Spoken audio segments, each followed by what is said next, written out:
Bonjour et bienvenue dans votre 7-8 l'hebdo, 26 minutes pour revenir sur l'actualité de la semaine dans les Yvelines, au sommaire ce vendredi 17 janvier. Pôle emploi encourage la mixité professionnelle. Pour cela, des femmes en recherche d'emploi sont conviées dans les Yvelines à découvrir le métier de conductrice de bus. Les plus convaincus bénéficieront d'une formation puis d'une embauche dans les transports. Geste fort de la part de 1200 médecins hospitaliers, la démission de leurs fonctions administratives. En début de semaine, ils adressaient une lettre à la ministre de la Santé relayée dans les colonnes de Libération. Nous ferons le point avec l'un des signataires, chef de service à l'hôpital Mignot du Chénet-Rocancourt. Le département des Yvelines en colère après la société Calcia, mobilisation toujours contre la réforme des retraites et carte du RER. Vélo dévoilé, nous reviendrons sur les temps forts de la semaine. Et avant de commencer cette édition, cette bonne nouvelle, l'Open de France de golf 2020 se jouera au Golf National. C'est une information TV78, le partenariat est même renouvelé pour 3 ans. Il était question d'une délocalisation avec le Var en tête, mais c'est bien à Saint-Quentin-en-Yvelines que le plus vieux tournoi d'Europe continentale se tiendra du 2 au 5 juillet prochain. Le Tour européen devrait officialiser cette information avant la fin du mois de janvier.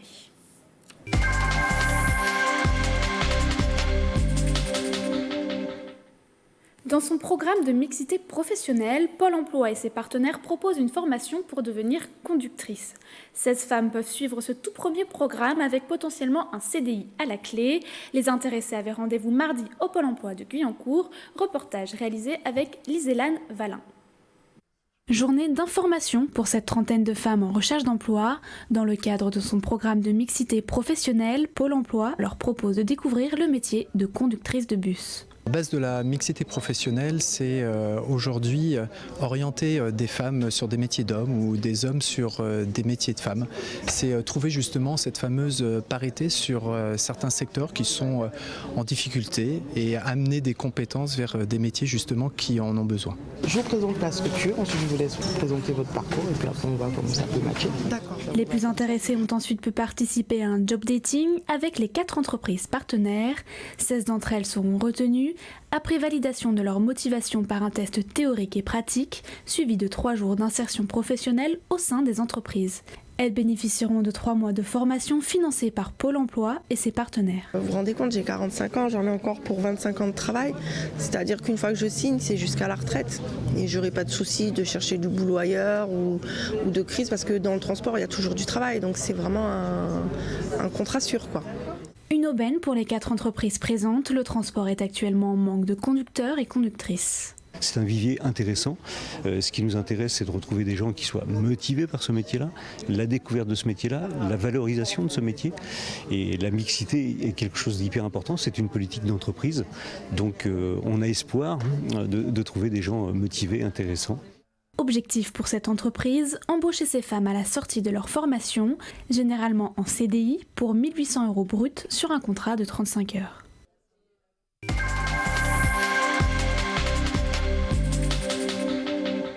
Le cauchemar, il a commencé quand on a commencé à nous dire qu'il va falloir que vous produisiez du séjour, alors que nous, on avait l'habitude de prodiguer des soins. C'était en début de semaine, 1200 médecins adressaient une lettre à la ministre de la Santé Agnès Buzyn, dans laquelle ils indiquaient démissionner de leurs fonctions administratives si celles-ci ne s'engageaient pas à les recevoir en vue de négociations sur l'avenir de l'hôpital. Un mouvement porté par le collectif Inter-Hôpitaux créé en septembre qui estime le plan d'urgence annoncé le 20 novembre insuffisant. Une délégation est reçue par la ministre de la Santé à l'heure où nous enregistrons cette émission. Philippe Rousselot, vous êtes avec nous, bonjour. Bonjour. Alors vous êtes chef de service hématologie et oncologie au centre hospitalier de Versailles, André Mignot. Et c'est au Chénet-Rocancourt et vous avez signé cette lettre. Tout d'abord, que veut dire démissionner de ses fonctions administratives ? Alors c'est une démission qui ne concerne que la partie de gestion des services. Ça ne concerne pas la partie de soins. Je crois qu'il faut que tout le monde ait bien en tête que le soin sera assuré. Il n'est jamais été question pour les soignants de faire des grèves de soins, ni les fonctions de recherche et d'enseignement, puisqu'on accueille beaucoup d'étudiants aussi au sein de l'hôpital Mignot et plus généralement dans les services hospitaliers. Donc la grève administrative, quelque part, parce que finalement la démission administrative, c'est un peu la grève administrative, c'est ne plus siéger dans certaines instances, laisser de côté les injonctions sur des objectifs budgétaires, sur des feuilles Excel qu'il faut remplir, le dialogue avec la direction et la structure administrative de l'hôpital peut en être ralenti.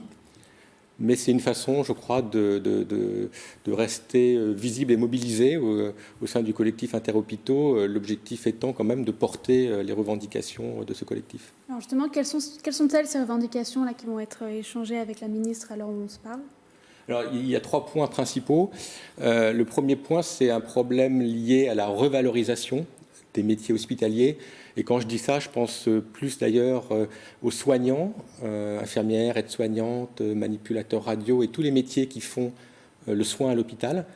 On dit souvent comme élément de langage que les salaires des infirmières sont dans les plus bas des pays de l'OCDE, mais c'est une réalité, hein. Et je pense que ça doit être corrigé.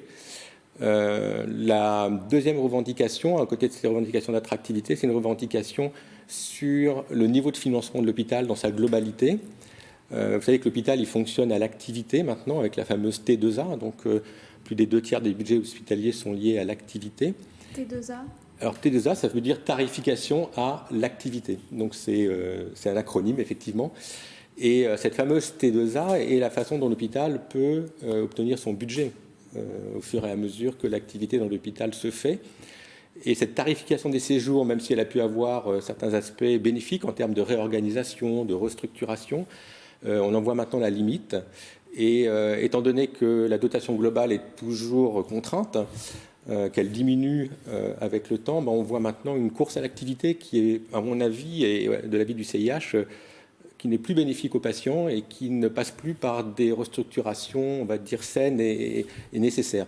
Donc ce travail-là a été fait et le système arrive un petit peu à sa limite sur ce type de tarification. Donc on demande ça, on demande que le budget global de l'hôpital soit revalorisé. Il a baissé de façon constante sur les 10 dernières années, donc il a besoin d'être revalorisé.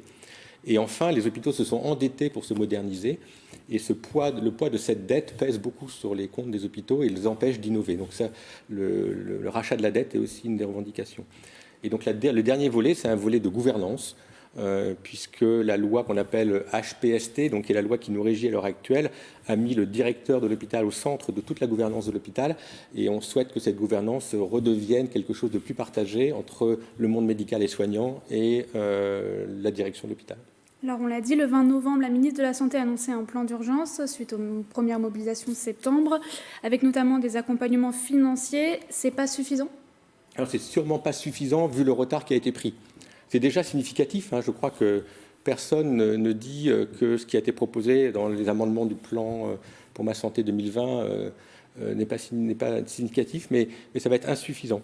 Par exemple, pour revaloriser les métiers soignants, on propose des primes.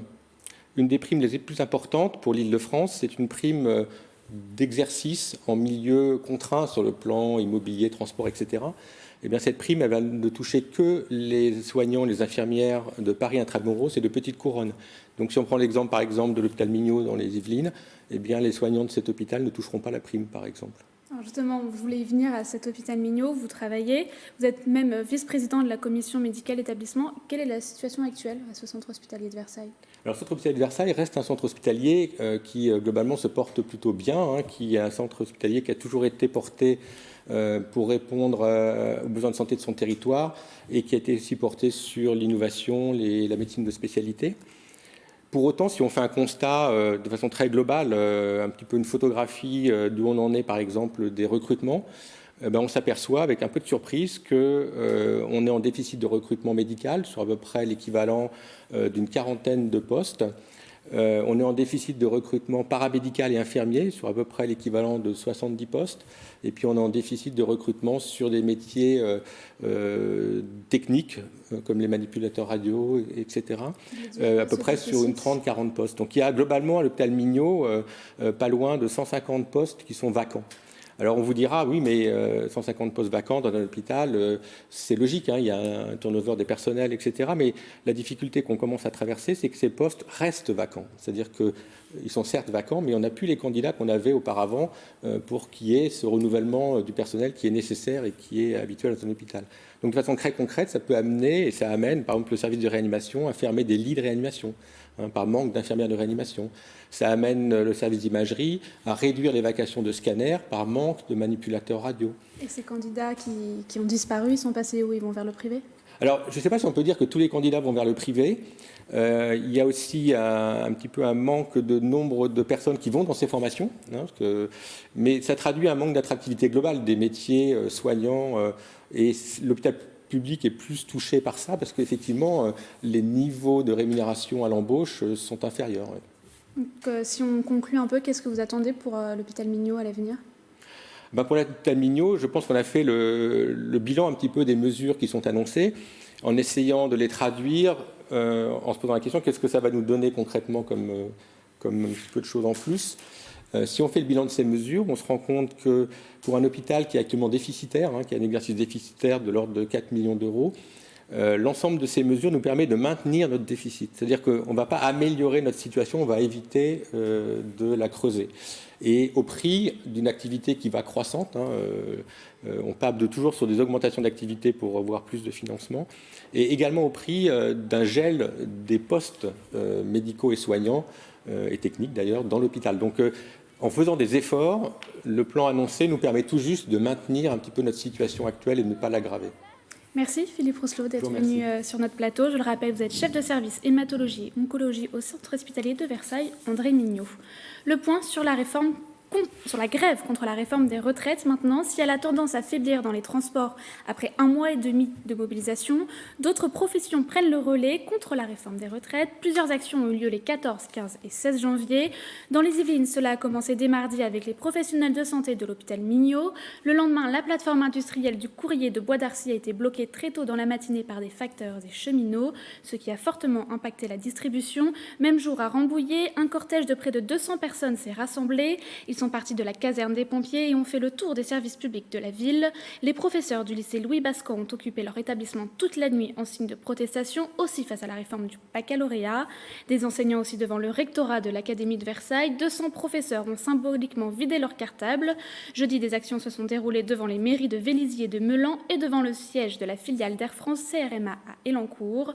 La CGT cheminot de Versailles, réunie en assemblée générale devant la gare des Chantiers, a voté pour une nouvelle reconduction du mouvement. Les conditions de circulation dans les transports restent donc perturbées. Consultez les sites internet de la RATP et Transilien pour vos trajets. Enfin, les avocats du barreau de Versailles se mobilisent également. Depuis la semaine dernière, aucun avocat n'est désigné pour les comparutions immédiates. Ils ont voté ce lundi la reconduction de ce mouvement jusqu'au 20 janvier compris. Ils étaient rassemblés avec leurs confrères d'autres départements devant la cour d'appel de Versailles ce vendredi. Réunion de crise le week-end dernier pour le département. Il a annoncé rentrer dans l'opposition face à l'entreprise Calcia. Celle-ci souhaite déménager son siège social de Rueil-Malmaison dans les Hauts-de-Seine. Une trahison pour le président du conseil départemental des Yvelines qui se désolidarise du projet. Les explications par Mathilde Demilly. Colère et trahison pour Pierre Bédier, président du département des Yvelines. Il dénonce l'attitude de l'entreprise Calcia qui a annoncé la délocalisation de son siège social dans les Hauts-de-Seine sans en avertir le département. Nous avons été trahis par cette société et par des patrons voyous qui, au mépris de la parole donnée, au mépris des engagements pris et au mépris des salariés de l'entreprise, organisent un départ en catimini du territoire sur lequel ils ne laisseraient que les activités polluantes et tout ça pour mener un plan social qui ne dit pas son nom, puisqu'à l'instant où je vous parle, on fait pression sur les salariés pour les amener à démissionner puisqu'on les déménage à plus de 30 km. La société Calcia a l'intention d'exploiter une nouvelle carrière dans le Vexin et organise son départ vers Rueil-Malmaison, un événement qui vient fragiliser l'emploi local et qui attise l'indignation des élus. En ce qui me concerne, la confiance est tout à fait rompue. Donc même si on a des promesses avant le jeudi après-midi, moi je rentre maintenant résolument dans l'opposition à Calcia parce que ces promesses, même si elles arrivent avant jeudi, elles ne peuvent être que de papier. Ce sont des promesses qui engagent une construction industrielle lourde, qui engagent des engagements sur la carrière lourde. Et je pense que même s'ils les prennent pour 2 ans, pour 3 ans, dans 3 ans on aura le même problème. La confiance est donc rompue. Pierre Bédier a annoncé qu'il demanderait jeudi 16 janvier une révision du plan local d'urbanisme intercommunal pour interdire l'exploitation de la nouvelle carrière à Breuil-en-Vexin. Un ultimatum qui n'a pas reçu de réponse de la part de Calcia. En conséquence, la communauté urbaine Grand Paris Seine-et-Oise a voté ce jeudi une motion. Le but, inciter l'État à revenir sur l'autorisation de carrière délivrée à l'entreprise. Le département des Yvelines va adopter la même position lors de sa prochaine séance plénière. Avoir une station-service dans sa poche grâce à son smartphone. C'est l'idée lancée il y a 2 ans par la société Refuel, située à Trappes. Un service de livraison de carburant à domicile proposé essentiellement aux entreprises pour l'instant. Aurélie Rance. Quelques clics suffisent sur cette application dédiée pour commander son carburant. Depuis 2 ans, la société Refuel, basée à Trappes, propose une station-service ambulante dans les Yvelines ainsi que Paris et sa petite couronne. L'idée est partie d'une expérience personnelle. Mon frère et moi, nous étions sur Paris, et puis un soir, nous sommes tombés en panne d'essence. Voilà, donc on s'est dit, c'est tellement simple aujourd'hui de se faire livrer des pizzas, de se faire livrer tout un tas de choses. De là est né un début de projet, on a commencé à chercher vis-à-vis de la législation, des lois et des autorisations, et ça nous a pris 4 ans. Aujourd'hui, l'entreprise d'une 20aine de salariés compte une 50aine de clients, essentiellement des entreprises. La société s'approvisionne au dépôt pétrolier de Coignières. La flotte est pour l'instant composée d'une 20aine de véhicules. Chaque camion a un type de carburant différent et peut transporter 960 litres. Comme vous êtes géolocalisé, vous avez le même tarif qu'à la station-service la plus proche. Ensuite, après, nous, on met notre prix au service. C'est aux alentours d'un café, un peu plus d'un café, on est aux alentours de 2 €, 2,50 €. Refuel propose également le gonflage des pneus et le nettoyage des vitres. Objectif pour cette année, 45 véhicules supplémentaires, le recrutement d'une 20aine de salariés et l'élargissement de ce service aux particuliers et grandes agglomérations comme Lyon ou Bordeaux. Et pour limiter votre consommation de carburant, pourquoi ne pas vous déplacer à vélo ? Le collectif Vélo Île-de-France a justement dévoilé la carte de son projet, le RERV, Réseau Express Régional Vélo. Autrement dit, relier l'ensemble de l'Île-de-France grâce à un réseau de pistes cyclables cohérent et surtout interconnecté. 9 lignes en tout qui pourraient permettre de se rendre facilement par exemple à Versailles, Vélizy ou Saint-Nom-la-Bretèche. Depuis 1 an, ce sont 33 associations qui travaillent sur ce projet, chiffré à 500 millions d'euros. Du vélo à la course à pied avec laquelle on ouvre une large page sportive, l'Éco-Trail de Paris fête cette année sa 13e édition. L'épreuve sera organisée au mois de mars. Elle relie chaque année les Yvelines au premier étage de la Tour Eiffel. Au programme 5 distances, dont un 80 km au départ de l'île de loisirs de Saint-Quentin en Yvelines. La conférence de presse de présentation était organisée jeudi 16 janvier. Nicolas Dandry et Mickaël Elmidero étaient sur place. L'Éco-Trail de Paris est l'une des courses les plus importantes en Île-de-France. Cette année, 14 000 personnes se sont inscrites pour l'épreuve. La conférence de presse avait lieu au premier étage de la Tour Eiffel.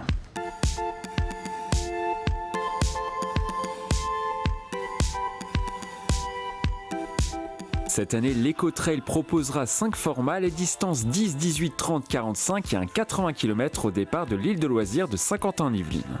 80 km, c'est beaucoup, c'est un parcours qui est quand même assez exigeant. On part du domaine de l'île de loisirs de Saint-Quentin-en-Yvelines avec un territoire et des parcours qui passent par Buc, Versailles et autres. C'est exigeant, c'est des montées, c'est des descentes, c'est des changements de rythme et c'est de la distance. Donc oui, il faut de l'entraînement. Il y aura une touche de glamour sur cet Éco-Trail. 4 Miss France vont gravir les marches de la Tour Eiffel pour l'association Les Bonnes Fées. Cette année, nous avons Veïmalama Chavez, Maëva Cook et Marine L'Orphelin et une 4e encore qui est en train de se motiver. Franchement, c'est bon enfant, on le fait vraiment pour notre association. Grâce à l'argent qu'on va pouvoir récolter cette année, on va pouvoir financer 150 écrins d'effets. Ce sont des sacs qu'on distribue dans des maternités à des femmes dans le besoin. La course comprend également plusieurs partenaires dont le département des Yvelines.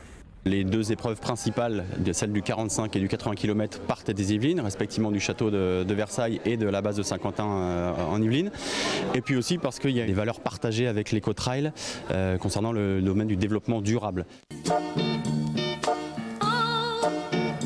La 13e édition de l'Éco-Trail, ce sera donc le 14 mars prochain, départ depuis l'île de loisirs de Saint-Quentin-en-Yvelines. Information insolite, le club de football Paris Saint-Germain lance son jus de poire artisanal. Les fruits seront 100% yvelinois et proviendront de 2 vergers installés sur le futur centre d'entraînement du club à Poissy. Au total, 2800 poiriers de 7 variétés différentes seront implantés. 1000 bouteilles seront servies jusqu'à la fin de la saison aux spectateurs des espaces hospitalité au Parc des Princes.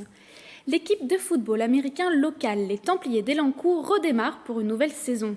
Ils jouent ce week-end dans le championnat de 2e division contre les Léopards de Rouen.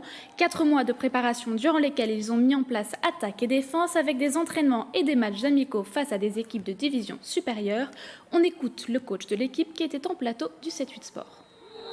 On a donné, Michael, une grande dimension sur la partie formation, que ce soit la formation évidemment des joueurs et l'accompagnement des joueurs. Évidemment dans la construction aussi des cheerleaders avec la création d'une section junior et puis la formation des arbitres, toute la partie encadrement en fait, une structure forte en fait sur la partie encadrement et un effort particulier en fait sur la formation avec l'accompagnement évidemment de joueurs seniors qui viennent renforcer en fait les dispositifs pour transmettre le savoir. C'est finalement une des valeurs des Templiers. Les Templiers d'Elancourt qui avaient disputé une finale européenne à domicile en 2005, c'est votre rubrique Ça s'est passé.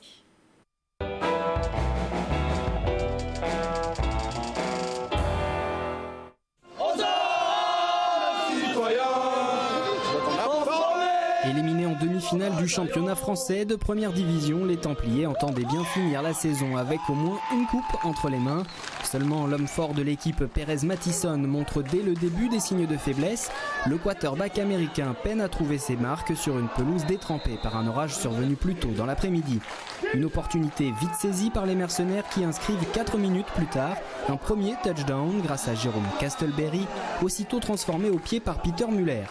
Comme tout au long de la rencontre, les Allemands progressent ensuite yard par yard, sans qu'aucune intervention efficace des Templiers ne les freine, si bien que le numéro 7 trouve une nouvelle fois le chemin de l'embut adverse.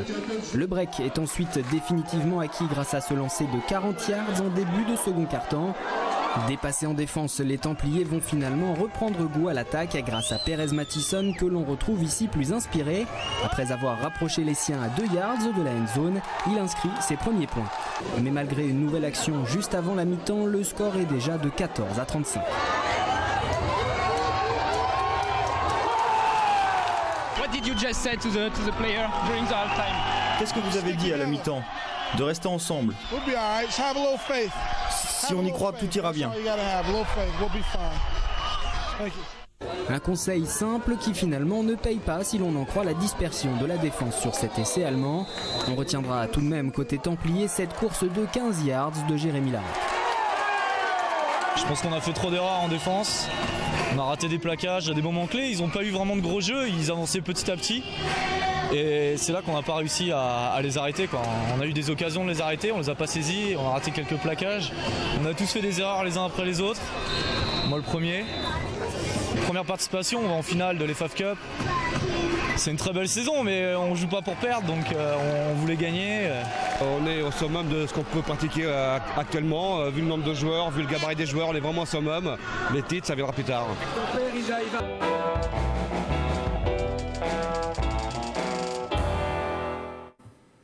Elle a ouvert ses portes en mai 2003 à Voisins-le-Bretonneux. La librairie Lettres voisines, à l'aune de sa majorité, s'apprête à fermer. Les 11 000 ouvrages prennent place dans les cartons à défaut de trouver un repreneur. Point final prévu le 31 janvier. Sa gérante Christine Sauvage regrette la fin de ce commerce culturel de proximité qui ne parvient plus à résister aux grands groupes et à la vente en ligne. Même avec notre syndicat des libraires de France, on n'a pas la force, l'impact nécessaire pour faire face à ce genre de concurrents. Je regrette vraiment pour Voisins que cette librairie ferme parce que pendant longtemps on a cru que ça allait continuer et que d'autres prennent le relais. Le théâtre investit l'espace Albert Camus durant 3 semaines à Maurepas pour la 5e édition du festival Plein Feu sur les planches qui met le théâtre amateur à l'honneur. 4 troupes participent, Système, Tandem, La Claque et la troupe du Crâne. L'occasion pour eux de présenter leur spectacle de manière professionnelle. On leur propose une résidence d'1 semaine, on leur met à disposition les moyens techniques de la salle, des avis de professionnels, de manière à peaufiner leur spectacle. Et donc en fin de semaine, elles se présentent aux Maurepasiens et à ceux qui veulent venir.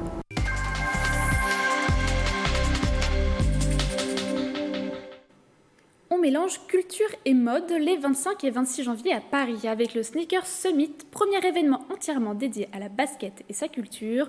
Un programme chargé autour du thème Les baskets de la rue au grand écran, reportage de nos confrères via Grand Paris. La sneakers, c'est bien plus qu'une simple paire de baskets. Autour de ces chaussures, s'est créée une véritable culture qui mélange le sport, les arts, la musique ou encore la mode. En janvier 2020, le Sneaker Summit réunira à Paris tous les passionnés de ce mouvement. On se rend compte que la basket en fait est transversale et notre objectif c'est de montrer un petit peu au grand public, celui qui porte de la basket et qui adore ça, de lui montrer que derrière chaque modèle, vous avez des histoires et des anecdotes qui sont intéressantes à raconter. Ce premier Sneaker Summit aura pour thème les baskets de la rue au grand écran, ou comment sneakers et cinéma ont toujours fait bon ménage. On a identifié une vingtaine de films et de séries qui ont marqué les années 90 et la culture urbaine. On peut raconter des anecdotes très drôles autour de Forrest Gump par exemple, autour de Big, autour de Kill Bill où on retrouve une paire de Onitsuka Tiger. Est-ce que vous saviez que Batman portait des sneakers dans la première édition du film, donc en 1989 ? Au programme, 2 jours d'événements pour les accros de la sneakers, mais aussi pour les passionnés de culture urbaine et de sport. On va avoir une sélection des meilleurs créateurs et des meilleures tendances et des meilleurs revendeurs de sneakers. Vous allez également trouver un skatepark qui nous est prêté et mis à dispo par la mairie de Paris. Vous allez pouvoir retrouver surtout une salle de cinéma qui va être reproduite, dans laquelle il va y avoir des conférences, la diffusion d'une web-série. La première édition du Sneaker Summit aura lieu les 25 et 26 janvier au Paris Event Center de la Porte de la Villette et vous démontrera que la basket est passée en quelques décennies du produit de grande consommation au phénomène culturel. C'est la fin de cette édition. Merci de nous avoir suivis et bon week-end sur TV78.